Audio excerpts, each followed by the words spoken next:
রাত্রি খুব বেশি নয়, কেবল চারিদিকে আধার ঘনাতে শুরু করেছে। শিষ্য আজ তাড়াতাড়ি বাড়ি ফিরেছে। অফিসের এত কাজ তাড়াতাড়ি শেষ হয়েছে।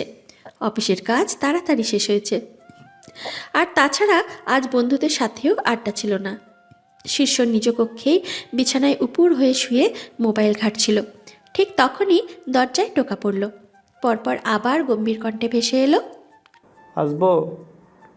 এসো। আব্দুর রহমান খান দরজা ঠেলে ভিতরে ঢুকলেন। শিষ্য বিছানায় উঠে বসল, কপালে ভাঁজ ফেলে শুধালো, কিছু বলবে? আব্দুর রহমান খান একটু কেশে গলা পরিষ্কার করে নিলেন। থমথমে কণ্ঠে বললেন, আগামীকাল কি তুমি ফিরে আছো? কেন? গ্রামে যেতে হতো একটু।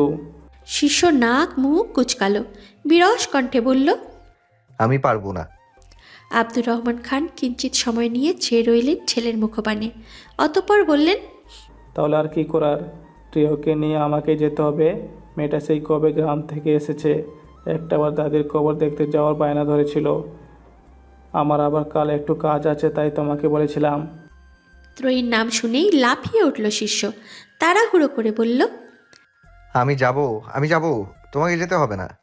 আব্দুর রহমান খান আড়ালে হাসলেন। তার ছেলেকে ত্রয়ী ভালোই পাগল করেছে। মেয়েটার ভবিষ্যতের কথা ভেবে লোকটা একটু স্বস্তি পেলেন।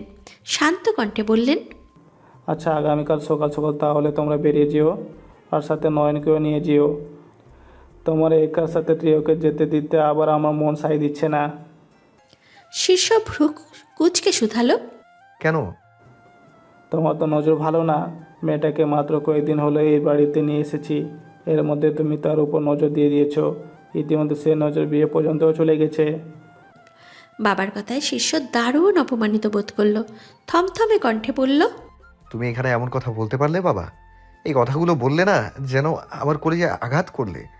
আব্দুর রহমান খান মুখ বাঁকালেন, নির্বিকার ভঙ্গিতে বললেন, শুধু আঘাতই করেছি, কলিজা ফুটো করে তো আর দেইনি। ভোরের আলো ফুটতে শুরু করেছে। পূর্ব দিগন্তের কিনারা ঘেঁষে লাজুক সূর্যটা কেবলই উকি দিয়েছে। চারপাশে পরিবেশে এখনও নিস্তব্ধতা বিরাজমান। সবাই হয়তো ঘুমিয়ে আছে।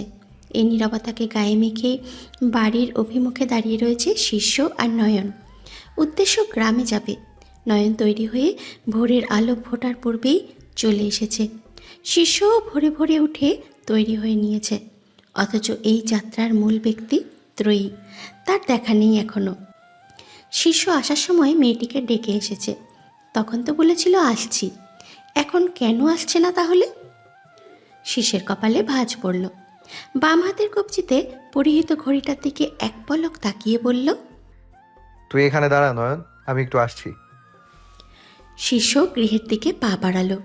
তবে ভিতর পর্যন্ত আর যেতে হলো না। সামনেই দেখা মিলল ত্রয়ীর। কাঁধে ব্যাগ, ঠুলো ঠুলো পায়ে ধীরে ধীরে এগিয়ে আসছে তাদের দিকেই। তার পেছন আবার আব্দুর রহমান খান এবং ফাহমিদা বেগমও আসছেন। শিষ্য ত্রয়ীর দিকে এগিয়ে গেল, ভ্রু কুচকে শুধালো, রাতে ঘুমাসনি নাকি? ওভাবে ঢুলে ঢুলে আছিস কেন? রাতে সত্যিই ত্রয়ীর ঘুম হয়নি। বহুদিন পরে নিজের জন্মস্থানে, নিজের চিরচেনা স্থান সেই গ্রামে ফেরার আশায় একটু বেশি উত্তেজিত ছিল সে। কিন্তু ভোরের দিকে কিভাবে যেন চোখ দুটো একটু লেগে এসেছিল, যার রেশ এখনও কাটেনি। তবে এর কিছুই ত্রয়ী বলল না। শিষ্যের ছোড়া প্রশ্নের কোনো উত্তর দিল না। চুপচাপ পা চালিয়ে গিয়ে বসল গাড়ির পেছনের সিটে। আব্দুর রহমান খান এবং ফাহমিদা বেগমও ইতিমধ্যে এসে দাঁড়িয়েছেন তাদের নিকটে। ফাহমিদা বেগম মস্তিষ্কে মাতৃসুলভ চিন্তা নিয়েই স্নিগ্ধ কণ্ঠে বললেন, সাবধানে গাড়ি চালাবি, আর পৌঁছে একটা কল করিস। স্ত্রীর কথা শেষ হতে না হতেই আব্দুর রহমান খান বললেন, সাবধানে যাবে, আর তুই ওর খেয়াল রাখবে। শিষ্য মাথা নাড়িয়ে সম্মতি জানালো বাবা মায়ের কথায়। অতপর গিয়ে বসল গাড়ির ড্রাইভিং সিটে। নয়নও আর কোনো বাক্যবায় না করে বসল শিষ্যের পাশের সিটে। কিছুটা সময় গড়ালো। শিষ্যরা কেবলই তাদের শহর ছাড়িয়ে বিভিন্ন অঞ্চলে ঢুকেছে। হাইওয়ে ধরে গাড়ি চালাতে চালাতেই ঘাড় বাঁকিয়ে সে তাকালো পিছনের দিকে। ত্রয়ী চোখ বন্ধ করে সিটের সাথে হেলান দিয়ে রয়েছে। ঘুমিয়ে পড়েছে বোধহয়। গাড়ির দুলুনিতে মাঝে মাঝেই সে দুলে উঠছে, মাথাটা হেলে পড়ছে এদিক ওদিক।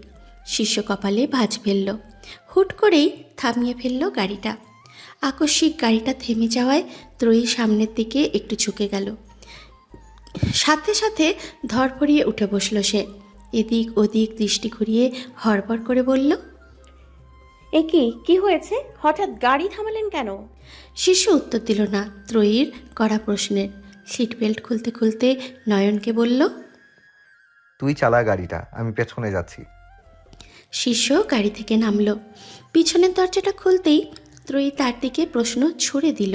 সামনে কি সমস্যা? পেছনে এলেন কেন? শিষ্য এক ভ্রু উচালো, গাড়ির ভিতরে বসতে বসতে বলল, আমার গাড়ি আমার ইচ্ছে, তোকে কৈফিয়ত দিতে হবে নাকি? ত্রয়ীর চোখ মুখ কুঁচকে এলো। সামান্য একটা প্রশ্ন করেছে, সুন্দরভাবে উত্তর দিলেই তো হয়, তা না রসকসহীন উত্তর। মেয়েটার মুখশ্রী থমথমে আকার ধারণ করলো, বিড়বিড় করে বলল, কথা না জানো কুত্তার পাপ। শিষ্য নিকটেই ছিল, ফলস্বরূপ শিষ্য কথাটা শুনে নিল। গম্ভীর কণ্ঠে সে শুধালো, তুই কখনো কুত্তাকে পাত দিতে দেখেছিস? ত্রয়ী থতমত খেয়ে গেল। এত আস্তে বলা কথাও শুনে নিল এই লোক। লজ্জা অস্বস্তিরা ঘিরে ধরল মেয়েটাকে। আমতা আমতা করে সে বলল, না মানে, এইটুকু বলতেই তাকে থামিয়ে দিল শিষ্য। ফের গম্ভীর কণ্ঠেই শুধালো, তাহলে বললি কেন আমার কথা কুত্তার পাদের মতো? না মানে ভুলবশত মুখ ফসকে বেরিয়ে গেছে। যা দেখিসনি তা মুখ থেকে বেরোবে কেন? ত্রয়ী ঠোক গিলল, দৃষ্টি নত করে জবাব দিল, সরি, আর বেরোবে না। তবে সে মনে মনে বলল, বেরোবে, 100 বার বেরোবে। দেখি তুই কিভাবে আটকাস, বেটা ধলামুলা একটা। শিষ্য আর কথা বাড়ালো না। সে দৃষ্টি ঘুরিয়ে তাকালো অভিমুখে। আদেশের স্বরে নয়নকে বলল, গাড়ি স্টার্ট কর। আদেশ পেয়ে নয়ন দেরি করল না আর। মুহূর্তেই গাড়ি নিয়ে সাই সাই করে ছুটল সম্মুখ পানে। কিছুটা সময় অতিবাহিত হতেই ত্রয়ী আবার ঘুমিয়ে পড়ল। এমনিও তার গাড়িতে উঠলেই ঘুম পায়, তার উপরে আবার গতকাল রাতে ভালো ঘুম হয়নি। ঘুমের দাপটে এবং গাড়ির ঝাঁকুনিতে মেয়েটার মাথাটা একটু পর পর এদিক ওদিক হেলে যাচ্ছিল, আর সেও ধরফরিয়ে উঠছিল। শিষ্য ত্রয়ীর ঘুমের সুযোগ নিয়ে তার দিকে একটু চেপে বসল, কাঁধ পেতে দিল প্রেয়সীর মাথাটা নিজ কাঁধে নেওয়ার বাসনায়। এমনি সজাগ থাকলে তো আর কাঁধে মাথা দেবে না, তাও যদি ঘুমের ঘোরে দেয়। তবে কিছু মুহূর্ত চলে গেলেও মেয়েটার মাথাটা শিষ্যের কাঁধ স্পর্শ করল না, আর চোখে একবার তাকালো প্রেয়সীর দিকে। সেই পূর্বের ন্যায় মাথাটা তার এদিক ওদিকই হেলে যাচ্ছে, তবুও তার কাঁধে ঠাঁই নিচ্ছে না। শিষ্য আরেকটু চেপে বসলো মেয়েটির দিকে, বিড়বিড় করে বলল, এদিক ওদিক না পড়ে আমার কাঁধে পর। স্বল্প সময়, এর মধ্যেই হঠাৎ ত্রয়ীর মাথাটা শিষ্যের কাঁধ স্পর্শ করল। শিষ্য প্রথমে একটু চমকালো, শিরশিরিয়ে উঠল তার পুরো শরীরটা। হৃদস্পন্দন গাঢ় হলো পূর্বের তুলনায়। হৃদয়ে এক সুখ সুখ অনুভূতি হানা দিল তড়িঘড়ি করে। ওষ্ঠের কোণ ঘেঁষে তার ফুটে উঠল বিশ্বজয়ের হাসি। এ যেন প্রেয়সীর মাথা তার কাঁধ স্পর্শ করেনি, বরং সেই পুরো বিশ্বটাকেই জয় করে ফেলেছে। দুপুর গড়িয়ে প্রায় বিকেলের পথে, তবে সূর্যটা এখনও তার জ্বালার সুর নরম করেনি। বিস্তৃত তাপ নিয়ে সে আকাশের বুকে দাউ দাউ করে জ্বলে যাচ্ছে। ঠিক এমন এক সময়ে শিষ্যদের গাড়িটা এসে থামল ত্রয়ীদের গ্রামে, প্রিয় সেই প্রাঙ্গণে, তাদেরই বাড়ির অভিমুখে। একে একে গাড়ি থেকে সবাই নেমে দাঁড়ালো। বড় বড় গাছপালায় সমৃদ্ধ বেশ ছায়া ঘেরা গ্রামটা। ত্রয়ীদের বাড়িটাও ছায়ার আঁচলে আবৃত। তাদের এক বাড়িতেই 7টি ঘর, মাঝখানে বিশাল উঠোন, আর সেই উঠোনের চারিদিক ঘিরেই বৃত্তের মতো সাজানো ঘরগুলো, যেন নিপুণ কারিগরের নিখুঁত শিল্পকর্ম। একটিমাত্র ঘর বাদে বাকি সব ঘর কাঠ এবং টিনের সংমিশ্রণে তৈরি। ত্রয়ীদের নিজস্ব ঘরটিও তাই, কাঠ এবং টিনের সংমিশ্রণে তৈরি। বাড়ির উঠোনে পা রাখতেই ত্রয়ীর চোখের সামনে ভেসে উঠল স্মৃতির পাতায় বাঁধা শৈশব কৈশোরের দৃশ্যাবলী। এই ঘর, এই উঠোন, এই ছায়া ঘেরা গ্রামটাই তো তার অস্তিত্বের প্রথম পরিচয়। অথচ আজ এই বাড়ি থেকে সে কত দূরে। এখানে আসতেও এখন অনুমতি লাগে, সঙ্গী লাগে। দীর্ঘশ্বাস ফেলল মেয়েটা। এগিয়ে গিয়ে দাঁড়ালো তাদের ঘরটার অভিমুখে। ঘরের দরজায় বেশ বড়সড় একটি তালা ঝুলছে। কাঁধে ঝুলানো ব্যাগ থেকে চাবি বের করে তালাটা খুলল ত্রয়ী। পা বাড়ালো গৃহের ভিতরে। গৃহের ভেতরে ঢুকতেই যেন থমকে গেল সে। হৃদয়ে হানা দিল বিষণ্ণতা। মানুষের অভাবে এই স্বল্প সময়েই ঘরটা কেমন ভুতুড়ে হয়ে উঠেছে। চতুর্দিকে ধুলো জমেছে। মাকড়সারা আনন্দের জাল বুনেছে। এক ধরনের স্যাঁতস্যাঁতে গন্ধও কেমন নাকে লাগছে। অথচ এই ঘরটা একদিন হাসি, ঠাট্টা আর ভালোবাসায় পরিপূর্ণ ছিল। ত্রয়ীদের ঘরটা 3 কক্ষ বিশিষ্ট। সম্মুখের কক্ষ, মাঝের কক্ষ আর তার সাথে লাগোয়া পিছনের দিকে একটি বারান্দা। ত্রয়ী ধীরে ধীরে এগিয়ে গেল সামনের কক্ষের এক কোণে অবস্থানরত একটি টেবিলের দিকে। ফু দিয়ে টেবিলের উপরে জমে থাকা ধুলোর আস্তরণ সরিয়ে দিল খানিক। কাঁধের ব্যাগটা রাখলো সেখানে। তারপর শুরু করলো ঘর গোছানোর কাজ। সে ঘর গোছানোর কাজ শুরু করতে না করতেই হঠাৎ তার পেছন থেকে 2টি ছোট্ট ছোট্ট হাত এসে জড়িয়ে ধরল কোমলতায়। মিষ্টি এক কণ্ঠে প্রশ্ন করল। ত্রয়ী ঘুরে তাকালো। দেখা পেল ছোট্ট একটি বাচ্চা মেয়ের। সে হাঁটু কেড়ে বসে পড়ল বাচ্চা মেয়েটির অভিমুখে।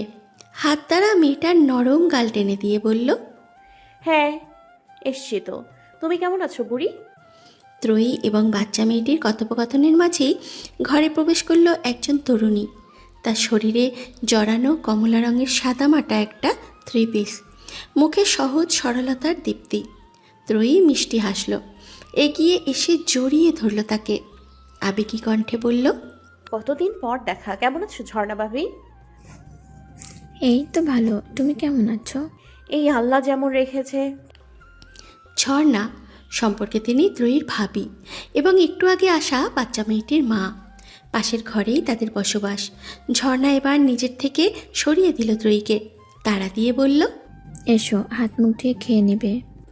ত্রয়ী হেসে বলল, তুমি যাও, আমি একটু ঘরটা গুছিয়ে আসছি। আর ঘর গুছিয়ে কি করবে? আজ বাদে কালই তো আবার চলে যাবে। তবুও। এইটুকু বলতেই তাকে থামিয়ে দিল বর্ষা। হাত টেনে গৃহের বাইরের দিকে যেতে যেতে বলল, কোনো তবুও নয় তো, তাড়াতাড়ি চলো, হাত মুখ ধুয়ে খেয়ে নেবে। কতটা পথ জার্নি করে এসেছো? তোমার সাথে তো আরও 2জন এসেছে, তুমি না খেলে কি তারা খেতে চাইবে? ত্রয়ী আর বিরক্তি করল না। সত্যিই তো সে না খেলে শিশু এবং নয়নও খেতে চাইবে না। তারা তো এখানকার কাউকেই চেনে না, নতুন এসেছে এই গ্রামে। তাহলে তারা কার ভরসায় কোথায় গিয়ে খাবে বা একদণ্ড বসবে? খাওয়া দাওয়ার পাট চুকিয়ে ঝর্ণাদের ঘরের সামনেই কক্ষের বিছানায় শুয়ে পড়ল শিষ্য এবং নয়ন। একে তো তীব্র গরম, তার উপরে এতটা পথ জার্নি। দুজনের শরীরকেই ক্লান্তি গ্রাস করে নিয়েছে। আর ত্রয়ী ঝর্ণার সাথে ভিতরের কক্ষে এসেছে। আসন পেতে বসে রয়েছে খাটের উপরে। ঝর্ণা কেমন বারবার দ্বিধাগ্রস্ত হয়ে বারবার তাকাচ্ছে ত্রয়ীর দিকে। কিছু বলতে গিয়েও আবার ফিরে আসছে। ত্রয়ী হয়তো বুঝলো তার মনের কথা। নরম কণ্ঠেই শুধালো, কিছু বলবে ভাবি? ঝর্ণা কিছুটা সময় নিল। এরপর হুট করেই বলল, তোমার মা এসেছিল? মা সবার কাছে এই শব্দটি ভীষণ আপন হলেও ত্রয়ীর কাছে না। মাকে শেষবার বোধহয় সে তার ছোটোবেলায় দেখেছিল, তারপর আর দেখেনি। তার বাবার মৃত্যুর পর নিজের সুখের দিশা খুঁজতে গিয়ে সে এই বাড়িতেই ফেলে গিয়েছিল ছোট্ট ত্রয়ীকে। মেয়েটা তখন তেমন কিছু বুঝতো না, সারা দিন মা মা করে কাঁদত। অথচ তার মা তার কাছে এলো না, আবার বিয়ে করলো, নতুন সংসার পাতল। অবশ্য সে ঠিকই করেছে। অল্প বয়সে স্বামী মরেছে, স্বামী রেখে যাওয়ার মধ্যে রেখে গিয়েছিল একটি বাচ্চা। সেই বাচ্চার জন্য সে নিজের জীবন যৌবন সব খোয়াবে কেন? বুক চিরে দীর্ঘশ্বাস বেরিয়ে এলো ত্রয়ীর। মলিন কণ্ঠে শুধালো, কবে এসেছিলে? তুমি গ্রাম থেকে চলে যাওয়ার পরপরই তোমার দাদির মৃত্যুর খবর শুনে এসেছিল। তোমাকেও নিজের সাথে নিয়ে যেতে চেয়েছিল। এতকাল তো কখনো নিয়ে যেতে চায়নি, তাহলে এখন হঠাৎ? কে বলেছে নিয়ে যেতে চায়নি? তোমার মা তোমাকে আগেও বেশ কিছুবার নিতে এসেছিলেন, কিন্তু তোমার দাদি দেয়নি। এমনকি তোমার দাদি কখনো তাকে তোমার সাথে দেখাও করতে দেয়নি। তোমার দাদির কথা ছিল তার বংশের মেয়েকে সে দিবে না। আর তাছাড়া তোমার দাদি তোমাকে ভীষণ ভালোবাসত, তো তাই ভয় পেত মায়ের কাছে দেখা হলে যদি তুমি তার সাথে চলে যেতে চাও। ত্রয়ী কিছুটা অবাক হলো। তার কণ্ঠে অনুরণিত হলো ঝর্ণার বলা কথাগুলো। তোমার মা আগেও এসেছিলেন, তোমাকে নিয়ে যেতে চেয়েছিলেন। ত্রয়ীর আগে এই কথাগুলো জানা ছিল না। সে জানতো তার মা সেই যে ছোটবেলায় তাকে ফেলে গেছে, তারপর আর কখনো তার দিকে ফিরেও তাকায়নি। ত্রয়ীর হৃদয়ের গভীরে এক অভূতপূর্ণ আবেগের ঢেউ উঠেও স্তব্ধ হয়ে গেল। মা, যিনি একদিন ফেলে গিয়েছিলেন তাকে, আর যদি শতবার ফিরেও আসে, তাকে সাথে করে নিয়েও যেতে চায়, তবুও কি তার সেই অবহেলিত অসহায় জীবন মুছে যায়? ত্রয়ীর স্মরণে এলো পুরনো কিছু ক্ষতচিহ্ন। তার বাবার যখন মৃত্যু ঘটে, তখন তার মা একজন অল্প বয়সী তরুণী। তার বাবার মৃত্যুর বছরখানেকের মধ্যেই তার নানা বাড়ির সকলে তৎপর হয় তার মাকে বিয়ে দেওয়ার জন্য, আর তার মাও রাজি হয়ে যায়। তবে তার মায়ের এই বিয়েতে সবচেয়ে বড় বাধা ছিল ত্রয়ী নিজে। কেউই বাচ্চাসহ বিয়ে করতে রাজি হচ্ছিল না। অবশ্য কেই বা চায় অন্যের ঝামেলা নিজের ঘাড়ে তুলতে? আর তার নানা মামারাও তাকে নিজেদের কাছে রাখতে অস্বীকৃতি জানায়। ত্রয়ীর মাই তো তাদের মাথার উপরে এক প্রকার বোঝা ছিল, আবার তাকে রাখবে কোথা থেকে? ফলস্বরূপ তারা সবাই মিলে একদিন তাকে রেখে যায় তার দাদির কাছে। সবাই তাকে ফেলে দিলেও সেদিন তার দাদি তাকে ফেলে দেয়নি। অসহায় মেয়েটাকে নিজের সাথে আগলে নিয়েছিলেন। ত্রয়ীর এখনও স্মরণে আছে যেদিন তার মা তাকে এই বাড়িতে দাদির কাছে রেখে গিয়েছিল। সেদিন সে ভীষণ কেঁদেছিল, মায়ের পিছু পিছু ছুটেছিল, কিন্তু তার মা তার দিকে একবারের জন্যও ফিরে তাকায়নি, ছুটে এসে তাকে কোলে তুলে নেয়নি। সেদিন তার মা যদি নিজের সুখের কথা ভেবে ওভাবে তাকে ফেলে না যেত, তাহলে বোধহয় এত দুর্দশাও তার জীবনে নেমে আসতো না। তার দাদিও তো চাইলে নিজের সুখের জন্য শহরে অন্য ছেলেদের বাড়িতে গিয়ে থাকতে পারতেন, বুড়ো বয়সে সুন্দর একটি জীবন অতিবাহিত করতে পারতেন, কিন্তু তিনি তা করেননি। তিনি নিজের সুখকে বিসর্জন দিয়ে ত্রয়ীর কথা ভেবেছেন। বুড়ো বয়সেও ত্রয়ীর সঙ্গ দিয়ে গেছেন। ত্রয়ীর ভাবনার মধ্যেই হঠাৎ ঝর্ণা তার মুঠোয় এক টুকরো কাগজ গুজে দিল। অতঃপর বলল, তোমার মা তার নাম্বার দিয়ে গেছেন, বলেছেন যোগাযোগ করতে। ত্রয়ী তাকালো কাগজটার দিকে। একবার ভাবলো কাগজটা ছুঁড়ে ফেলে দেবে, তবে পরে আবার কি ভেবে যেন ফেলল না। শক্ত করে কাগজের টুকরোটা চেপে ধরল নিজের হাতের মুঠোয়। পরন্ত বিকেল, আকাশের বুকে বিচরণকৃত সূর্যটি রক্তিম বর্ণ ধারণ করে পশ্চিমের দিগন্তে হেলে পড়েছে নিঃশব্দে। চারদিকটা কেমন থমথমে রূপ ধারণ করেছে এই ক্ষণে। খেচর শ্রেণীর প্রাণীরা তাদের খাবারের খোঁজের ইতি ঘটিয়েছে, তোড়জোড় শুরু করেছে নেড়ে ফেরার। এই থমথমে নীরব পরিবেশের বুক চিরে মেহেরদের বাড়ির অভিমুখে এসে দাঁড়ালো আলফি। সেদিন সকালে মেহের আর তার মধ্যে মোবাইল নাম্বারের বিনিময় ঘটেছিল, তবে লজ্জা, সংকোচ এবং সংশয়ের দাপটে এখনও অবধি মেয়েটিকে একটা কলও করে উঠতে পারেনি সে। বারবার কল করতে গিয়েও ফিরে এসেছে এই ভেবে মেয়েটি তাকে কি ভাববে। তার গল্পে যদি মেয়েটি অপ্রস্তুত কিংবা বিরক্ত হয়, তবে এই লজ্জা সংকোচের ঘন ঘটায় আলফি এবং মোহর দুজনের দেখা সাক্ষাৎ প্রায় বন্ধ হবার পথেই বসেছিল। শেষে নিজেকে দমাতে না পেরে সংকোচকে উপেক্ষা করে আলফি ছুটে এসেছে এখানে, কিন্তু ভিতরে যেতে বা মেহেরকে ডাকতে কেমন দ্বিধা লাগছে তার। আলফি আরও কিছুটা সময় নিয়ে দাঁড়িয়ে রইল মেহেরদের বাড়ির সম্মুখে। অতঃপর পকেট থেকে মোবাইলটা বের করলো।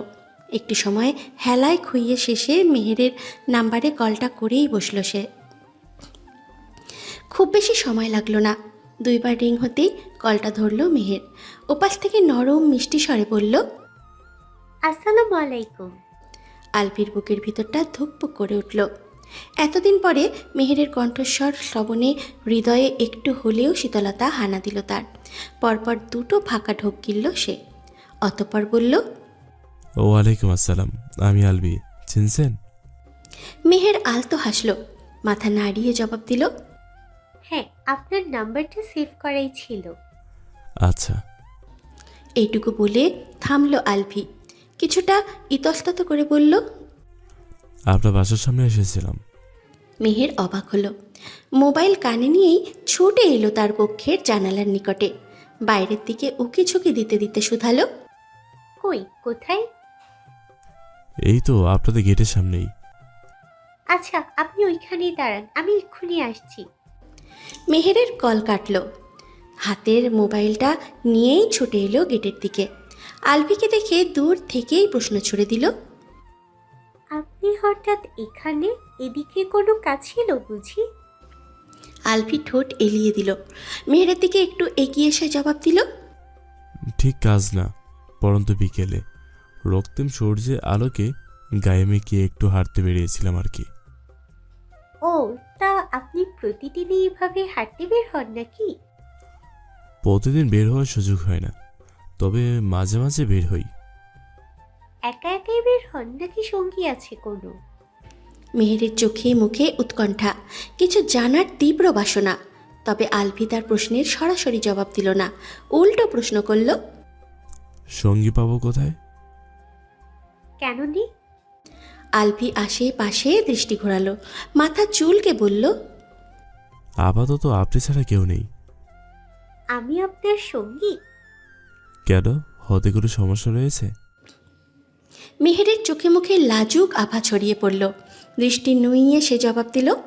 সি আলভির চোখ মুখ চকচক করে উঠল আনন্দে, হৃদয় আন্দোলিত হলো তীব্র বেগে। মেহেরের উত্তরে তার হৃদয়ে একটু হলেও আশার আলো ফুটেছে, একটু হলেও সে বুঝেছে যে তার পথে আর কোনো বাধা নেই। মেহের নিজেও তাকে পছন্দ করে, তাকে চায়।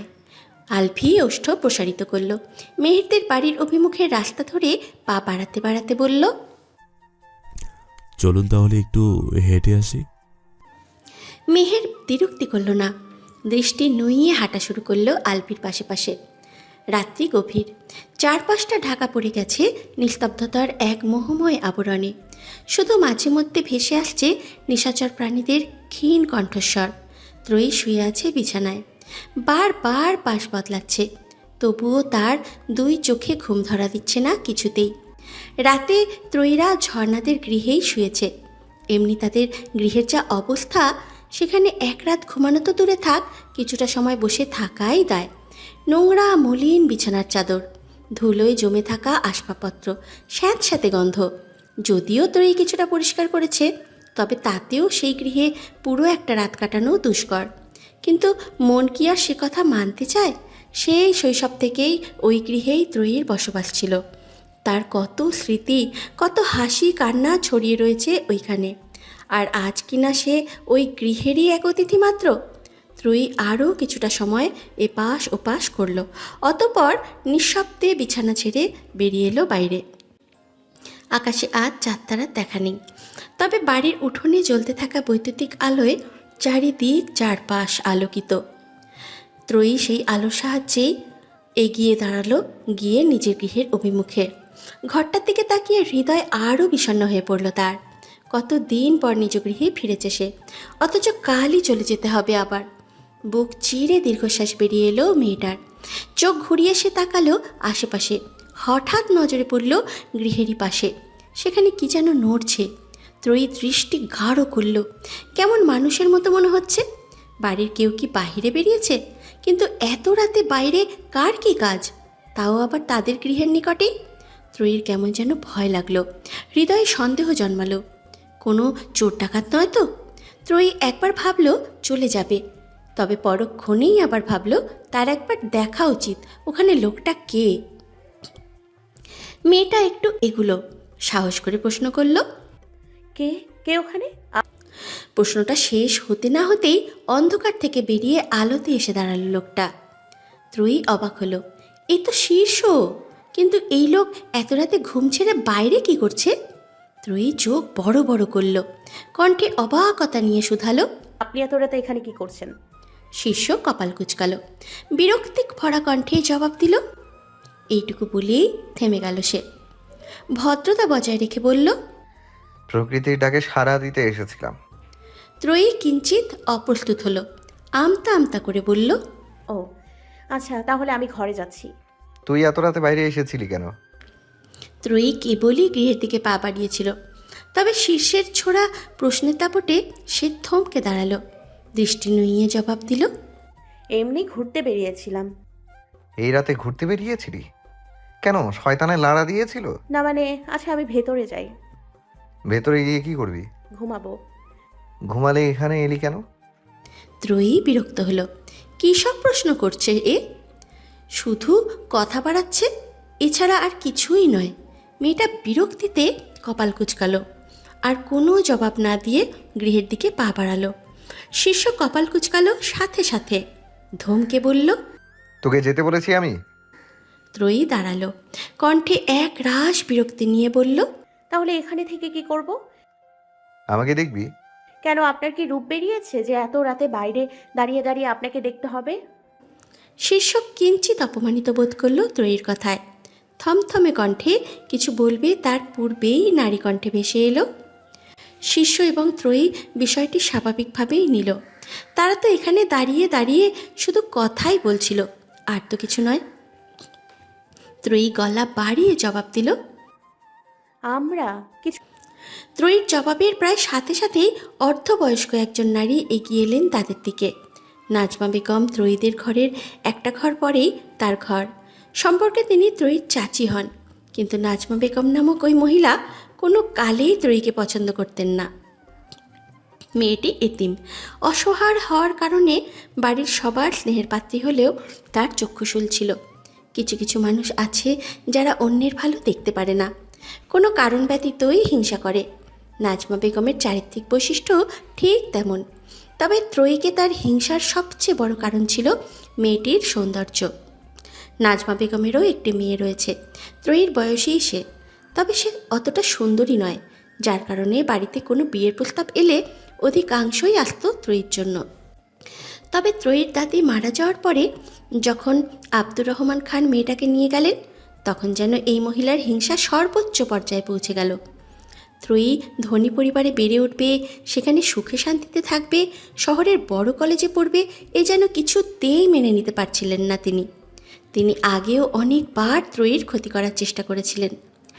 মেয়েটির নামে বদনাম রটিয়ে সকলের নিকট খারাপ প্রমাণিত করতে চেয়েছেন, কিন্তু ত্রয়ীর দাদির জন্য পারেনি। ওই বৃদ্ধা মহিলা সব সময় ত্রয়ীকে আগলে রেখেছিলেন। তবে আজ যখন সে সুযোগ হেঁটে হেঁটে নাজমা বেগমের নিকটে এসেছে, তখন সেই সুযোগ তিনি হাতছাড়া করবেন না। নাজমা বেগম কপাল টান টান করে তাকালেন ত্রয়ীর দিকে, কণ্ঠে কঠোরতা নিয়ে শুধালেন, এই রাইতে একটা পোলার লোকে এইখানে কি করছিস তুই? কিছুই না, উনি নিজের কাজে বাইরে বের হয়েছিলেন, আর আমিও বের হয়েছিলাম। আমারে বলদ বুঝাস? তোর কি মনে হয় একটা পোলার একটা মাইয়া রাইতে বেলায় একা একা বাইরে কি করতে পারে আমি বুঝি না? ত্রয়ীর কলিজাটা ধক করে উঠল। নাজমা বেগম কি তবে তাকে এবং শিষ্যকে ঘিরে খারাপ কিছু ভেবে নিয়েছেন? তাই হয়তো হবে, নয়তো তিনি এমন কথা বলতেন না। ত্রয়ী ব্যস্ত হলো, হড়বড় করে বলল, আপনি ভুল ভাবছেন চাচি, সত্যি আমরা এখানে কিছুই করছিলাম না। উনিও বাইরে বের হয়েছিলেন আর আমিও। তারপর আপনার সাথে যেভাবে দেখা হয়েছে ওনার সাথেও সেভাবেই দেখা হয়েছে। এসব অন্য কাউকে বুঝাস, আমারে না। শহরে গিয়া লায়েক হয়ে গেছিস যে রাতে বিরাতে ব্যাটা ছেলে নিয়ে ঘোরা শুরু করেছিস? এসব নষ্টামি আমার বাড়িতে চলবে না। ত্রয়ী হতবাক হয়ে পড়ল। কি ঘটল আর নাজমা বেগম কোথায় নিয়ে গেলেন?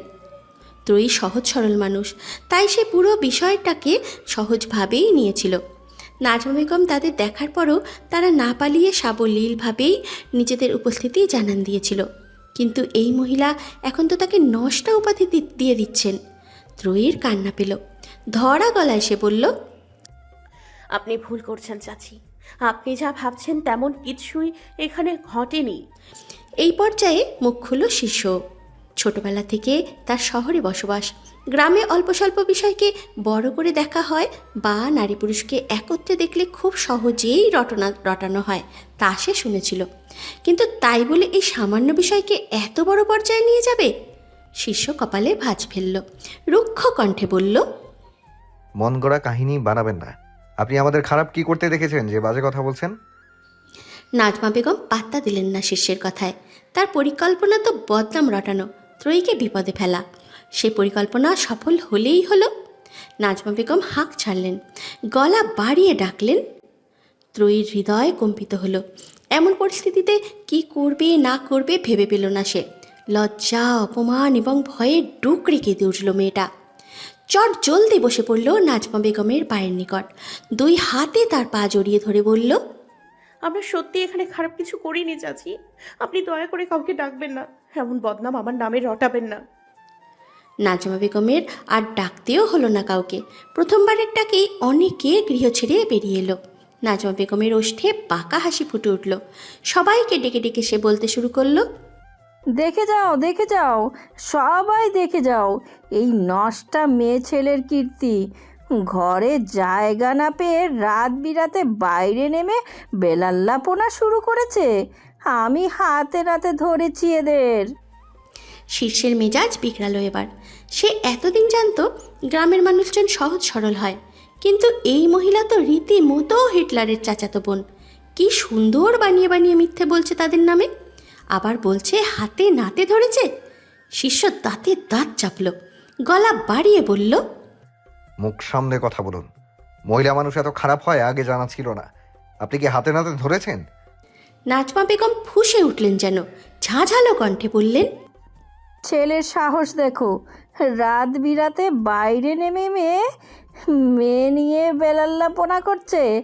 আবার আমি দেখেছি বলে আমাকে চোখ রাঙাচ্ছে। একেই বলে চোরের মায়ের বড় গলা।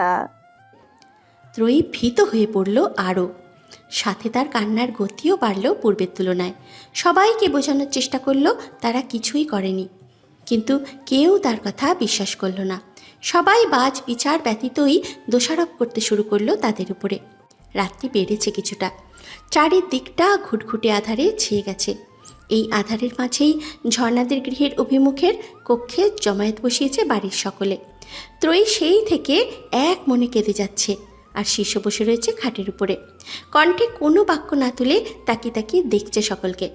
নয়ন সুযোগ বুঝে এগিয়ে এলো শীর্ষের নিকটে, তার পাশ ঘেঁষে দাঁড়িয়ে বলল, এত রাতে ম্যামের সাথে বাইরে গিয়েছিলেন কেন স্যার? সাথে যাইনি, দুজনে আলাদা আলাদাভাবে গিয়েছিলাম, পরে দেখা হয়েছিল। সেই দেখা হবারই বা কি প্রয়োজন ছিল স্যার? এরা যা শুরু করেছে আল্লাহ জানেন এখন কি হবে। এইটুকু বলেই থামল নয়ন। শীর্ষের দিকে একটু ঝুঁকে ফিসফিসিয়ে বলল, এমন পরিস্থিতিতে গ্রামের মানুষ সরাসর ছেলে মেয়েকে জোর করে বিয়ে দেয় স্যার। এই কথাটা যে শীর্ষ ভাবেনি তেমন নয়, সেও ভেবেছে, আর ভেবেছে বলেই না চুপ করে দিয়েছে। সে তো চাইছে গ্রামবাসীরা জোর করে তার সাথে ত্রয়ীর বিয়ে দিয়ে দিক। এমনি তো মেয়েটা তাকে বিয়ে করতে চাইছে না। আব্দুর রহমান খানকে বললে তিনিও গুরুত্ব দিলেন না। তাও এই মহৎ কার্যটা যদি গ্রামবাসীরাই ঘটিয়ে ফেলে ভালোই হয়। শীর্ষ একটু নড়ে চড়ে বসল। নয়নের মতো একইভাবে ফিসফিস করে বলল, তাহলে বল বিয়েটা তাড়াতাড়ি দিয়ে দিতে। নয়ন অবাক হলো, চোখ বড় বড় করে বলল, স্যার আপনি? এইটুকু বলতেই তাকে থামিয়ে দিল শিষ্য। ত্রয়ীর দিকে দৃষ্টি দিয়ে চিবিয়ে চিবিয়ে বলল, এই কট খেয়ে বিয়ে ব্যতীত এই মেয়েকে বাগে আনতে পারবো বলে মনে হচ্ছে না। নয়ন বিষম খেল। এতদিন যাকে কঠোর যুক্তিবাদী ভাবত, সেই মানুষটি কিনা আজ প্রেমে পড়ে এমন একটি নীতিবিরুদ্ধ কাজ করার তোড়জোড় চালাচ্ছে। শীর্ষ, যে কিনা একটা সময়ে কট শব্দটিকেই ঘৃণা করত, ব্যঙ্গ করত, ঠাট্টায় উড়িয়ে দিত, আজ সেই এই শব্দটিকে নিজের গায়ে মেখে নিতে চাইছে। হায় রে ভালোবাসা! এই ভালোবাসা মানুষকে দ্বারা কি কি না করাতে পারে। তপ্ত নিঃশ্বাস ফেলল নয়ন। আশেপাশে একবার দৃষ্টি বুলিয়ে পূর্বের ন্যায়ই কণ্ঠ খাদে নামিয়ে রেখেই বলল, আপনি ভালোবাসেন তা না হয় মানলাম, কিন্তু তাই বলে এটা করা কি ঠিক হচ্ছে স্যার? কোনটা করার কথা বলছিস তুই? এই যে ম্যামকে কাঁদিয়ে ফাঁদে ফেলে বিয়ে করা। শিষ্য ভাবলেশীনভাবে জবাব দিল, তুই ভুল করছিস নয়ন। আমি তোর ধারণা অনুযায়ী কিছুই করছি না, আমি শুধু সুযোগের সদ্ব্যবহার করছি। তুই কোনো কথা না বলে চুপচাপ দেখে যা কি কি হয়। আতাউর রহমান বর্তমানে এই বাড়ির সবচেয়ে বয়োজ্যেষ্ঠ ব্যক্তি। বয়স প্রায় 70-এর কোঠা ছাড়িয়েছে, তবে দাপট কমেনি একটুও। চামড়ায় ভাঁজ পড়েছে, মাথার চুল উঠে গিয়ে চকচকে একটি টাকের দেখা মিলেছে। চোখের দৃষ্টিশক্তিও কমেছে অনেকটা, তাই নিয়ে তিনি পুরো গ্রাম চষে বেড়ান। বিভিন্ন সালিশি মীমাংসায় অংশ নেন। বাড়ির সকলেও তাকে ভীষণ শ্রদ্ধা করে, ছোট বড় কাজে তার পরামর্শ গ্রহণ করে। নাজমা বেগমের হাঁক ডাকে এই লোকটাও তখন ঘুম বাদ দিয়ে ঘর ছেড়ে বেরিয়ে এসেছিলেন। এতক্ষণ কোনো কথা না বলে শুধু পরিস্থিতি দেখে যাচ্ছিলেন। তবে এবারে আর তিনি চুপ থাকলেন না। শিষ্য এবং ত্রয়ীর দিকে একবার দৃষ্টি বুলিয়ে শুধালেন। শিষ্য চুপ রইল। সত্যি কথা তো সে বলতে পারবে না, আর মিথ্যে বানিয়ে বানিয়ে কিছু বললে ত্রয়ী তার পরিকল্পনা ধরে ফেলবে। তারপর দেখা যাবে বোকা মেয়েটা তার সব পরিকল্পনায় সুনিপুণভাবে জল ঢেলে দিয়েছে।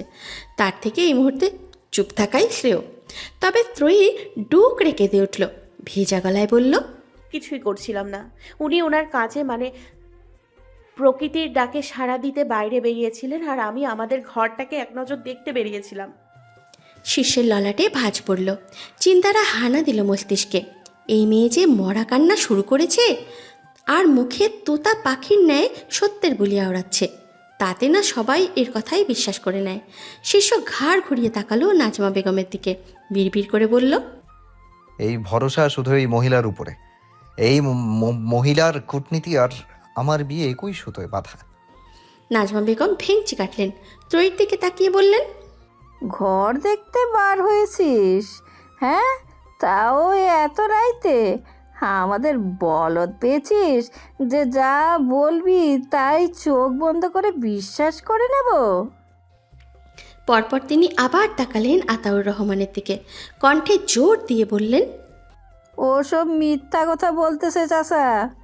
ওরা ঘরে জায়গা না পেয়ে এই রাইতের বেলায় বাইরে বার হয়েছিল নষ্টামি করতে। নয়তো এত রাইতে বিয়ার যোগ্য দুই পোলা মাইয়া ঘরের বাইরে কি করবে আপনারাই বলেন? প্রকৃতিটাকে সাড়া দেওয়া লাগলেও না হয় একজন বার হবে, একসাথে দুইজনই কেন বার হবে বলেন? নাজমা বেগমের কথায় সায় জানালো বা উপস্থিত বাকি সকলে। আতাউর রহমান মাথা ঝাঁকালেন। কিছুক্ষণ সময়ে তিনি ভাবলেন কিছু একটা, অতঃপর হুট করেই বললেন, কাজই দেখো। উপস্থিত সকলে কিছুটা হলেও চমকালেন। সবচেয়ে বেশি চমকালেন নাজমা বেগম। কণ্ঠে বিস্ময় নিয়ে তিনি শুধালেন, কাজী ডেকে কি হবে? ওদের বিয়ে হবে। নাজমা বেগমের বিস্ময় ভাব বাড়ল। মনের মধ্যে ত্রয়ীর ক্ষতির চিন্তা করতে করতে এই বিয়ের কথাটা তো তার মাথা থেকে একেবারে বেরিয়েই গিয়েছিল। তিনি ভেবেছিলেন ত্রয়ীকে বদনাম করে দেবেন, আর শিষ্যকে পেঁচিয়ে বদনাম করলে সেও মেয়েটাকে সাথে সাথে শহরে নেবে না। ফলস্বরূপ ত্রয়ীকে সারা জীবন এই গ্রামেই পচে মরতে হবে। কিন্তু এখন আতাউর রহমান এসব কী বলছেন? ত্রয়ীর সাথে শিষ্যের বিয়ে? শিষ্যরা যে বেশ সচ্ছল এবং সমাজে মর্যাদা সম্পন্ন তা তিনি জানেন। এত বড় ঘরে ত্রয়ীর বিয়ে হবে, ত্রয়ী সারাটা জীবন সুখে শান্তিতে কাটাবে, এটা তিনি মেনে নিতে পারলেন না। আমতা আমতা শুরু করলেন তিনি, ইতস্তত করে বললেন, ওদের আবার বিয়ে কেন? ছেলেটা শহরের মানুষ এবং বেশ মর্যাদা সম্পন্ন। ওর লোকে কি ত্রয়ীর খাটে? গ্রামে আসছে দুজন, একটা ভুল কইরা ফেলছে, একটু শাসায় ছেড়ে দেন। ফাও ফাও বিয়ার মতো এত বড় একটা কাজ করার কি দরকার? শিষ্য ললাটে ফের ভাঁজ পড়ল। এই মহিলা তো এখন আবার উল্টো সুর গাইছে। যার ভরসায় এতক্ষণ ধরে সে চুপচাপ বসে আছে, সেই কিনা শেষ পর্যন্ত পাল্টি খেলো। এই মহিলা তো সুবিধার নয়, ক্ষণে ক্ষণে নিজের রূপ বদলায়। শিষ্য দাঁতে দাঁত চাপল, বিড়বিড় করে বলল, গিরগিটি একটা। শিষ্য নিজ ভরসার স্থল পরিবর্তন করল। আগে নাজমা বেগম ছিল তার ভরসার স্থল, আর এখন আতাউর রহমান। যদি ভালো কিছু হয় তবে এই লোকটার দ্বারাই হবে। লোকটাকে দেখে বেশ ভালোই মনে হচ্ছে, অন্তত তার বিয়ে দেওয়ার মতন ভালো লোক। শিষ্য আতাউর রহমানের দিকে তাকালো, মনে মনে আওড়ালো, এখন একমাত্র আপনি আমার ভরসা দাদু। গিরগিটিটা তো নিজের রং বদলালো, এখন আপনি দয়া করে নিজের রংটা ঠিকঠাক রাখুন। এই বুড়ো বয়সে নিজের রং বদলিয়ে বিশ্বাসঘাতক মীর জাফরের পরিচয় দিবেন না। নাজমা বেগমের কথায় আতাউর রহমানের মুখশ্রী থমথমে রূপ ধারণ করল। গম্ভীর কণ্ঠে তিনি বললেন, ধনী শহরে কিংবা বংশ মর্যাদা সম্পন্ন হলেই তো আর তার অন্যায় মাপ হয়ে যাবে না। অন্যায় তো অন্যায়, তাতে সে যত বড় মাপের ব্যক্তিই হোক না কেন। তুমিই তো বললে ওরা নষ্টমী করতে এত রাতে বাহিরে বার হয়েছিল, তুমি ওদের হাতে নাতে ধরেছ। তোমার কথা যদি সত্যি হয় তাহলে ওরা কঠিন অন্যায় করেছে। ওদের সেই অন্যায় থেকে উদ্ধার করে সঠিক পথ দেখানো আমাদের বয়োজ্যেষ্ঠদের কর্তব্য। এটুকু বলে থামলেন লোকটা। পাশ ফিরে এই বাড়িরই আরেকজন ব্যক্তি সোভান হোসেনকে বললেন, তাড়াতাড়ি উত্তর পাড়ায় যাবি, কাজীকে সঙ্গে নিয়ে এখনই এখানে এসে পড়বি। সোভান হোসেন দেরি করলেন না এক মুহূর্ত। আতাউর রহমানের আদেশ পেয়ে তিনি চট জলদি চলে গেলেন গৃহ ছেড়ে। শিষ্যের ওষ্ঠ জুড়ে চমৎকার হাসি রেখা ফুটে উঠল। তবে নাজমা বেগমের মুখশ্রীতে আধার নেমে এলো। এত কৌশল করলেন তিনি ত্রয়ীকের ক্ষতি করার জন্য, কিন্তু শেষ পর্যন্ত দেখা গেল মেয়েটির ক্ষতি হয়নি, বরং ভালো হয়েছে। তার ষড়যন্ত্রের কারণেই এখন মেয়েটির এত বড় ঘরে বিয়ে হচ্ছে। নাজমা বেগমের এই মুহূর্তে নিজের কপালে নিজে একটা আঘাত করতে ইচ্ছে হলো। তিনি করতে গেলেন খারাপ, অথচ হয়ে গেল ভালো। কপাল, সবই কপাল। ভোরের আলো এখনও ফোটেনি, চারিদিকটা গভীর আধারে নিমজ্জিত। এই রাতেই শিষ্য আর ত্রয়ীর বিয়ের তোড়জোড় চলছে। কাজী সাহেবকেও ইতিমধ্যে ডেকে আনা হয়েছে, বসানো হয়েছে ঝর্ণাদের গৃহের অভিমুখের কক্ষে। বিয়ের কোনো সাজ নেই, আনুষ্ঠানিকতা নেই, পূর্ব পরিকল্পনা নেই, অথচ বিয়ে। ত্রয়ী কারিগরের হাতে তৈরি কাঠের পুতুলের ন্যায় নিস্তেজ হয়ে বসে রয়েছে এক কোণে। কাঁদতে কাঁদতে তার চোখ মুখ ফুলে ফেপে উঠেছে। ফর্সা মুখশ্রী রক্তিম বর্ণ ধারণ করেছে। অনেক চেষ্টা করেছে সে সবাইকে বোঝানোর, এই বিয়ে আটকানোর, কিন্তু শেষ পর্যন্ত সে ব্যর্থ। কেউ শুনল না তার কথা। সবাই মিলে কাজীকে ডেকে নিয়ে এলো। ত্রয়ীর ভাবনার মধ্যেই তার কানে ভেসে এলো একটি গমগমে পুরুষালী কণ্ঠস্বর, কবুল। এই ছোট্ট একটি শব্দ, অথচ এর ক্ষমতা অনেক। এই ছোট্ট একটি শব্দই পারে দুটো মানুষের জীবন একসাথে বেঁধে দিতে, তাদের একটি পবিত্র সম্পর্কে আবদ্ধ করতে। ত্রয়ী চেয়েছিল তার বিয়ে হোক, অন্তত নিজের জীবনটা একটু সুন্দর করতে, একটু ভরপুর পরিবার পেতে, অন্যের ঘাড়ের উপর আর বোঝা না হয়ে থাকার জন্য সে চেয়েছিল তার অতি দ্রুত বিয়ে হোক। তার দায়িত্ব নেওয়ার জন্য কেউ আসুক, তাকে ভালোবাসুক, কিন্তু এভাবে নয়। কিছু না করেও মাথার উপর একটি কলঙ্কের বোঝা নিয়ে সে কখনোই বিয়ের পিঁড়িতে বসতে চায়নি। আর সবচেয়ে বড় কথা, সে কখনো চায়নি শীর্ষের সাথে তার বিয়ে হোক, তাও কাউকে না জানিয়ে হুট করে এমন একটি পরিস্থিতিতে। আব্দুর রহমান খান দয়া করে তাকে তার বাড়িতে ঠাঁই দিয়েছিলেন। যখন ত্রয়ী নিজের স্বজনেরা তাকে ছুঁড়ে ফেলে দিয়েছিলেন, তখন ওই লোকটা তাকে এক প্রকার রাস্তা থেকেই তুলে এনেছিলেন। সন্তানের মতন স্নেহ দিয়েছেন, কলেজে ভর্তি করেছেন, অথচ আজ তারই ছেলের সাথে বিয়ে, তাও এমন একটি জঘন্য পরিস্থিতিতে। মানুষটা জানতে পারলে নিশ্চয়ই ভীষণ কষ্ট পাবে। ত্রয়ীর কণ্ঠনালী ভেদ করে কান্না বেরিয়ে আসতে চাইছে। সৃষ্টিকর্তা কেন তার সাথে সবসময় এমন করে? সব তো তার কাছ থেকে কেড়েই নিয়েছে, শেষ পর্যন্ত সম্মানটুকুও কেড়ে নিল। নষ্টা উপাধি পেয়ে তাকে বিয়ের পিঁড়িতে বসতে হলো। বেশ কিছুটা সময় অতিবাহিত হওয়ার পরও ত্রয়ীকে কবুল বলতে না দেখে ভ্রু কুচকালেন আতাউর রহমান। থমথমে কণ্ঠে বললেন, তাড়াতাড়ি কবুল বলে দাও, তোমাদের জন্য আমরা আর সময় নষ্ট করতে পারুম না, এমনই রাইত অনেক হয়েছে। ত্রয়ীর কবুল বলতে ইচ্ছে হলো না, কিন্তু কবুল না বলেও তো উপায় নেই। এরা সবাই মিলে আজ তার বিয়ে না দিয়ে ছাড়বেই না। আর শিশুকে দেখো, সেও চুপচাপ বসে রয়েছে। অবশ্য সে বলবেও বা কি, সেও তো তার মতনই চাপে পড়েছে। কি দুর্ভাগ্য লোকটার! গ্রামে এসেছিল তাকে একটু ঘোরাতে, আর এখন চাপে পড়ে বিয়ে করতে হচ্ছে। দীর্ঘশ্বাস ফেলল ত্রয়ী, ধীর কণ্ঠে বলল, কবুল। একটু থামলো মেয়েটা, জোরে একবার নিঃশ্বাস নিয়ে তৃতীয়বারের ন্যায় বলেই ফেলল। এবার শিষ্যকে কবুল বলতে বলতে সে মুখশ্রীতে একটি অসহায় ভাব ফুটিয়ে তুলল। থেমে থেমে ধীর গলায় বলল, ব্যাস, শিষ্য এবং ত্রয়ীর বিয়ে সম্পন্ন। কি থেকে যে কি হয়ে গেল! গতকালও সব ঠিকঠাক ছিল, আর আজ? ত্রয়ী ফুপিয়ে উঠল। আজ তার জীবনে যা ঘটল, এটার কি খুব বেশি প্রয়োজন ছিল? কি হতো তার জীবনটা যেভাবে চলছিল সেভাবে চললে? কেন এমন হলো তার সাথে? কেন? জীবনের এই পর্যন্ত অনেক কষ্টেই কাটল, এখন বাকি দিনগুলোও হয়তো তেমনই কাটবে। এমন একটি জঘন্য পরিস্থিতিতে প্রেম ভালোবাসাহীন বিয়ে নিশ্চয়ই তার জীবনে সুখ বয়ে আনবে না। নিশীথের অন্ধকার কেটে প্রকৃতিতে ভোরের আলো ফুটেছে। সূর্যটাও ইতিমধ্যে তার তেজ ছড়িয়ে দিয়েছে চারিদিকে। নির্জন গ্রামের রাস্তা ধরে দ্রুত গতিতে ছুটে চলেছে শিষ্যদের গাড়িটা। নয়ন গাড়ি চালাচ্ছে, আর পিছনের সিটে পাশাপাশি বসে রয়েছে শিষ্য এবং ত্রয়ী। ভোরের আলো ফোটার সাথে সাথেই তারা শহরের উদ্দেশ্যে বেরিয়ে পড়েছে। রাতে যা ঘটল তারপর আর ত্রয়ী এক মুহূর্ত গ্রামে থাকতে চায়নি। শিষ্যও মেনে নিয়েছে তার ইচ্ছাকে, কিন্তু গাড়িতে উঠে ত্রয়ী সেই যে কান্না শুরু করেছে এখনও থামেনি। শিষ্য বিরক্ত হলো, কপাল কুঁচকে বলল, এ চোখ না সমুদ্র, থামাথামির কোনো নাম দিচ্ছে না। ত্রয়ী কোনো উত্তর দিল না। সে একইভাবে গুনগুনিয়ে কাঁদতে চাই রইল। শিষ্য ফের শুধালো, তোর গলা ব্যথা করছে না? ত্রয়ী এবারেও চুপ রইল। শিষ্যের কপালের ভাঁজ আরও গাঢ় হলো। থমথমে কণ্ঠে সে বলল, যেভাবে কাছিস মনে হচ্ছে আমার সাথে তোর বিয়ে না, বরং তোকে বনবাসে পাঠিয়ে দেওয়া হয়েছে। এই পর্যায়ে ত্রয়ী মুখ খুলল, নাক টেনে বলল, অনেকটা তেমনই। মানে? মানে আমি আপনাকে বিয়ে করতে চাইনি। কেন? কারণ আপনাকে আমার পছন্দ না। শিষ্যের ভিতরটা যেন তেলে বেগুনে জ্বলে উঠল। এই বিয়েটার জন্য কত কি করল সে। নিজের গায়ে কট নামক জঘন্য একটা বিষয়ের তকমা পর্যন্ত লাগালো, অথচ এই মেয়ে বলছে আপনাকে আমার পছন্দ না। ঢং যত। শিষ্য তাতে দাঁত চাপল, কটমট করে বলল, তোকেও তো আমার পছন্দ না।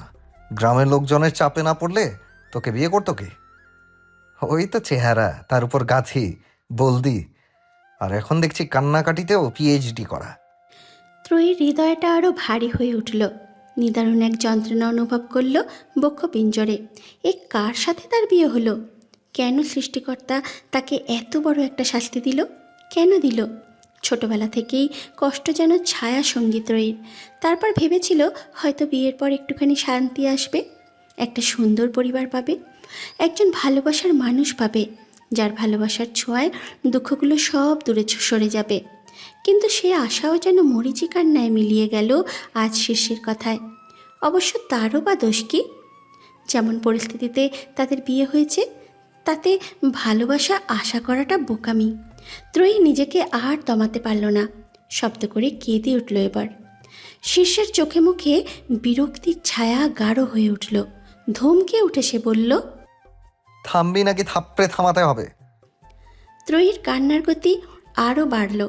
এমনিতেই মন মেজাজ ভালো নেই, তার উপর এই ধমক। বুকের ভিতর যেন একসাথে অনেকগুলো কাটা ফুটল, সাথে ভয়ও পেল ভীষণ। রাতে যা ঘটল, বিয়ের মতো এত বড় একটা বিষয়কে শিষ্যের মাথার উপর চাপিয়ে দিয়েছে তাদের বাড়ির সবাই মিলে। নিশ্চয়ই এই কারণে লোকটা তার উপর রেগে আছে। এই রাগ থেকে এখন না আবার তার সাথে কিছু করে বসে। ত্রয়ী দ্রুত হাত তুলে নিজের মুখটা চেপে ধরল, কান্না আটকানোর আপ্রাণ চেষ্টা চালালো, কিন্তু শেষ পর্যন্ত সে ব্যর্থ। কান্না কিছুতেই আটকাতে পারছে না ত্রয়ী। কণ্ঠনালী ভেদ করে দুঃখরা সব বেরিয়ে আসতে চাইছে দ্বিধাহীনভাবে, তবে মুখে হাত থাকায় শব্দ কম হচ্ছে। শিষ্য গাঢ় দৃষ্টিতে পর্যবেক্ষণ করল মেয়েটিকে। দৃষ্টিজোড়া শীতল হলো তার। নরম কণ্ঠে বলল, মুখ থেকে হাত সরিয়ে কাঁদ, আমি থাপড়াবো না। শিষ্যের কথাটা বলতে দেরি, কিন্তু ত্রয়ীর মুখ থেকে হাত সরাতে দেরি হলো না। আবারও শব্দ করে কেঁদে উঠল সে। শিষ্য তপ্ত নিঃশ্বাস ফেলল, একটি পানির বোতল এগিয়ে দিয়ে বলল, কাঁদতে কাঁদতে নিশ্চয়ই গলা শুকিয়ে গেছে তোর, একটু গলা ভিজিয়ে নে, তারপর আবার কাঁদ। ত্রয়ী বোতলটা হাতে নিয়ে এক ঢোক পানি গিলল, তারপর আবার সেই করুণ সুরে গুনগুনিয়ে কান্না শুরু করলো। শিষ্য এবার একটা টিস্যু এগিয়ে দিল তার দিকে, ফের নরম কণ্ঠেই বলল, এটা দিয়ে নাক মুখ মুছে নে, কাঁদতে সুবিধা হবে, কান্নার স্বর আরো তেজস্বী শোনাবে। ত্রয়ী কিঞ্চিত ভরকালো, কাঁদতে কাঁদতেই প্রশ্ন করল, আপনি কি কোনোভাবে আমাকে নিয়ে মজা করছেন? শিষ্য নিরুত্তাপভাবে জবাব দিল, না, একদম না, তোকে আরও কাঁদতে সাহায্য করছি আমি। নয়ন চোখ রাস্তার দিকে রেখে গাড়ি চালালেও কান ছিল পেছনের কথোপকথনে। শিষ্য এবং ত্রয়ীর কথোপকথন শুনে নাক মুখ কুচকালো সে। বিড়বিড় করে বলল, একটা হলো কাঁদুনে, যদি কান্নার কোনো প্রতিযোগিতা হতো নিঃসন্দেহে প্রথম স্থান করতো এটা। আর অন্যটা হলো গিরগিটি, ক্ষণে ক্ষণে রং বদলায়। চারিদিকে গরম ভাব। সূর্যটা তার পূর্ণ তেজ নিয়ে দুপুরকে আঁকড়ে ধরে রেখেছে এখনও। শহুরে পরিবেশটাও এই মুহূর্তে কিঞ্চিত থমথমে, সময় যেন স্তব্ধ হয়ে রয়েছে। এমন সময় শিষ্যদের গাড়িটা ধীরে ধীরে এসে থামল তাদের বাড়ির সামনে। গাড়ি থামতেই ত্রয়ী আর এক মুহূর্তও দেরি করল না, নেমে পড়ল গাড়ি থেকে। কোনো দিকে না তাকিয়ে সোজা পা দিল গেটের দিকে। শিষ্য একবার তাকালো ত্রয়ীর দিকে, এরপর ধীরে সুস্থে নেমে এলো গাড়ি থেকে। নয়নকে একবার বলল, চল ভেতরে চল। নয়ন ডানে বামে মাথা নাড়িয়ে নেতিবাচক জবাব দিল। ভদ্রভাবেই বলল, না স্যার, এখন যাব না। অনেকটা পথ জার্নি করে এসেছি, শরীরটা এমনিতেই ক্লান্ত, তার উপর আবার রাতে ঘুম হয়নি। বাড়িতে গিয়ে একটু ঘুমাবো।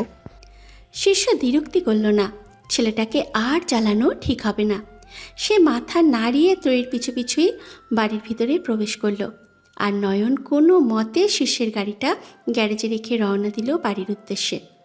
প্রকৃতিতে আধার নেমে এসেছে নিঃশব্দে, তবে রাত এখনও অগভীর। ঘড়ির কাঁটা ঠিক ঠিক ধ্বনি তুলে জানান দিচ্ছে সময় কেবল রাত 10টা। শিষ্য দাঁড়িয়ে রয়েছে বাবা মায়ের কক্ষের সম্মুখে। চোখে মুখে তার লেপ্টে রয়েছে দ্বিধা, অস্বস্তি। যেভাবেই হোক তার এবং ত্রয়ীর বিয়ে হয়েছে, তারা এখন স্বামী স্ত্রী। আর এত বড় একটি সত্যি পরিবারের লোকেদের নিকট থেকে লুকিয়ে রাখা নিশ্চয়ই উচিত হবে না, বিশেষ করে বাবা মায়ের থেকে। আবার বাবা মায়ের কাছে সবটা বলবে বা কিভাবে? তাদের যে পরিস্থিতিতে বিয়ে হয়েছে তা কারো নিকট বর্ণনা করা নিঃসন্দেহে লজ্জাজনক। সে কিভাবে বাবা মায়ের অভিমুখে দাঁড়িয়ে বলবে রাতের আধারে ত্রয়ী আর তাকে একা পেয়ে গ্রামবাসীরা মিলে জোর করে তাদের বিয়ে দিয়েছে? হয়তো গ্রামবাসীরা তাদের ভুল বুঝেছে, তারা খারাপ কিছু করছিল না, কিন্তু দুই নরনারী একসাথে রাতের আধারে বাইরে ছিল, এটা তো সত্যি। শিষ্যের কণ্ঠনালী কেমন শুকিয়ে আসছে, ভীষণ অস্বস্তি লাগছে, কিন্তু না বলেও তো উপায় নেই। এত বড় একটা সত্যি পরিবারকে না জানিয়ে সামনের দিকে আগাবে কিভাবে? আর তাছাড়া সে তার এবং ত্রয়ীর সম্পর্কটার একটা সামাজিক স্বীকৃতি চায়, বাবা মায়ের দোয়া নিয়ে নতুন জীবনে পা রাখতে চায়। শিষ্য জোরে জোরে কয়েকটা নিঃশ্বাস নিয়ে নিজেকে ধাতস্থ করল। ভিতরের সমস্ত সংকোচ, সংশয় ও দ্বিধাকে এক পাশে ঠেলে দিয়ে টোকা দিল বাবা মায়ের কক্ষের দরজায়। গলা বাড়িয়ে শুধালো, ভেতরে আসবো? প্রায় সাথে সাথেই ভিতর থেকে ভেসে এলো আব্দুর রহমান খানের কণ্ঠস্বর। এসো। শীর্ষ দরজা ঠেলে ভিতরে ঢুকল। ফাহমিদা বেগমও কক্ষেই ছিলেন। ছেলেকে দেখে এক গাল হাসলেন তিনি। এগিয়ে এসে বললেন, তোর কথাই বলছিলাম আমরা, এর মধ্যে তুই এসে গেলি। শীর্ষ ভ্রু কুচকালো, বাবার দিকে এক পলক তাকিয়ে বলল, আমার কথা বলছিলে? হ্যাঁ। এইটুকু বলে ফাহমিদা বেগম আলমারি থেকে একটি স্বর্ণের আংটি বের করে আনলেন। শীর্ষের দিকে বাড়িয়ে দিয়ে বললেন, এটা তোর বইয়ের জন্য বানিয়েছি, সুন্দর না? আব্দুর রহমান খান শুনছিলেন মা ছেলের কথোপকথন। তিনি দুজনের মধ্যে ফোড়ন কেটে বললেন, তোমার যা ছেলে, কবে ওর বিয়ে হয়ে কে জানে? তোমার ছেলে কোনো মেয়েকে পছন্দ করলে তারা ওকে পছন্দ করবে বলে তো মনে হয় না। শীর্ষের ভীষণ অপমানিত বোধ হলো। চিচিয়ে বলতে ইচ্ছে হলো, বিয়ে কবে হয় কে জানে মানে কি? আমি ইতোমধ্যে বিয়ে করে ফেলেছি, আর আমার পছন্দের মেয়েকেই বিয়ে করেছি। শিষ্য কথাগুলো বলবে বলেও ঠিক করলো, তবে কণ্ঠনালী থেকে কোনো শব্দ বের করার পূর্বেই ফাহমিদা বেগম বললেন, কেন, আমার ছেলে খারাপ কোন দিক দিয়ে? তুমি একবার শুধু বলে দেখবে, বাড়ির সামনে মেয়ের লাইন লাগিয়ে দেব। এইটুকু বলে থামলেন তিনি। দম নিয়ে ফের বললেন, শীর্ষের বিয়ে নিয়ে কত স্বপ্ন আমার। আমার একটা মাত্র ছেলেও, ওর বিয়েতে পুরো বাড়ি সাজাবো, আত্মীয় স্বজন সবাইকে দাওয়াত করব, বিশাল অনুষ্ঠান করে বউ আনবো। শিষ্য থমকালো মায়ের কথা শুনে। যা যা বলতে এসেছিল এক মুহূর্তে সব গিলে ফেলল। তার বিয়ে নিয়ে মায়ের কত স্বপ্ন, এই স্বপ্নগুলো সে কিভাবে ভেঙে দেবে? আর এখন যদি সে তার কট খেয়ে বিয়ের কথা প্রকাশ করে, তাতেও নিশ্চয়ই তার বাবা মা ভীষণ কষ্ট পাবেন। শিশু একটু সময়ে ভাবল, সিদ্ধান্ত নিল এখন কিছুই বলবে না। ত্রয়ীকে হারিয়ে ফেলার ভয় ছিল, বিয়ে হয়ে নিয়েছে, বিয়ে করে নিয়েছে। এখন সেই ভয়টা অনেকটাই কমেছে। এখন না হয় সবটা গুছিয়ে গাছিয়ে ধীরে ধীরে ত্রয়ীর মনে জায়গা করে তারপর আবার নতুনভাবে অনুষ্ঠান করে বিয়ে করা যাবে। আব্দুর রহমান খানকে তো আর তার ত্রয়ীকে পছন্দের করার কথা আগে থেকেই বলা আছে। ভবিষ্যতে আর কোনো সমস্যা হবে বলে মনে হচ্ছে না। শিশির ভাবনার মধ্যেই আব্দুর রহমান খান মুখ খুললেন, ছেলের দিকে দৃষ্টি দিয়ে শুধালেন, যাক, আপাতত ওসব কথা রাখো। তার শিষ্য, তুমি হঠাৎ এখানে এলে যে, কিছু বলবে কি? শিষ্য জোরপূর্বক একটু হাসল, কণ্ঠ স্বাভাবিক করে জবাব দিল, না, তোমাদের দেখতে এসেছিলাম শুধু। আচ্ছা, এখন তাহলে আমি আসছি। শিষ্য বেরিয়ে এলো বাবা মায়ের কক্ষ ছেড়ে। তবে নিজের কক্ষে আর গেল না। পা চালিয়ে এসে দাঁড়ালো ত্রয়ীর কক্ষের অভিমুখে। হাত উঁচিয়ে টোকা দিল কক্ষের বন্ধ দরজায়। স্বল্প সময়ের মধ্যেই দরজাটা খুলল ত্রয়ী। শিশুকে নিজের কক্ষের সম্মুখে দাঁড়িয়ে থাকতে দেখে ভ্রু বাঁকালো সে। ছোট ছোট করে প্রশ্ন করল, আপনি এখানে? শিষ্য এই প্রশ্নের উত্তর দিল না, বরং এক ভ্রু উঁচিয়ে পাল্টা প্রশ্ন করল। কান্না থেমেছে তোর? ত্রয়ী দৃষ্টি নুইয়ে নিল, ছোট্ট করে জবাব দিল, কি? বুঝলি, অনেকক্ষণ ভেবে দেখলাম। ত্রয়ী কপাল কুঁচকে প্রশ্ন করল। শিষ্য আর চোখে একবার তাকালো মেয়েটার দিকে, তার পাশ কাটিয়ে কক্ষের ভিতরে ঢুকতে ঢুকতে জবাব দিল, আজ আমাদের বাসর রাত। ত্রয়ী চমকালো, ভরকালো। হিসেব অনুযায়ী সত্যিই তো আজ তাদের বাসর রাত। কান্নাকাঠি আর বিভিন্ন চিন্তাভাবনায় এ কথা তো সে প্রায় ভুলেই বসেছিল। কিন্তু এই লোক এখানে এসে হঠাৎ এই কথা মনে করে দিচ্ছে কেন? এর কি চাই? তবে কি এ হতেও পারে? পুরুষ মানুষের বিশ্বাস নেই। মেয়ে দেখলেই এদের চোখ চোখ ভাব পারে, আর সেখানে তো সে এখন শিষ্যের বিয়ে করা বউ। ত্রয়ীর হৃদয় ভীত হলো। ঢোক গিলে সে বলল, কিসের বাসর রাত? আপনি এই রাতে আমার কক্ষে এসেছেন কেন? এখান থেকে এখনই চলে যান। শিষ্য কপাল টান টান করল, গম্ভীর কণ্ঠে বলল, বাড়ি আমার, কক্ষ আমার, কক্ষে থাকা মেয়েটিও আমার।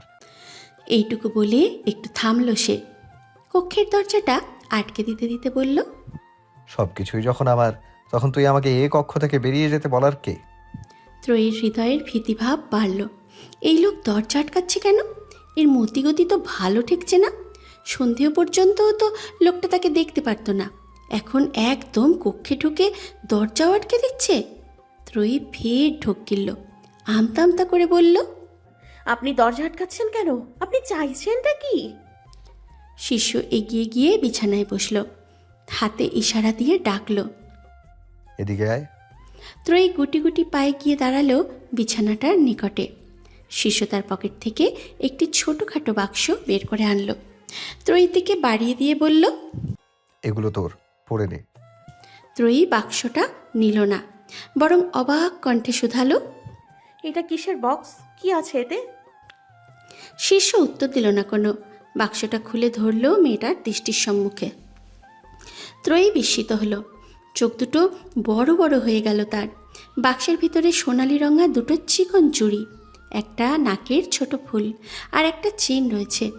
ত্রয়ী বিস্মিত কণ্ঠেই শুধালো, এগুলো আমাকে দিচ্ছেন কেন? আমি এগুলো দিয়ে কি করব?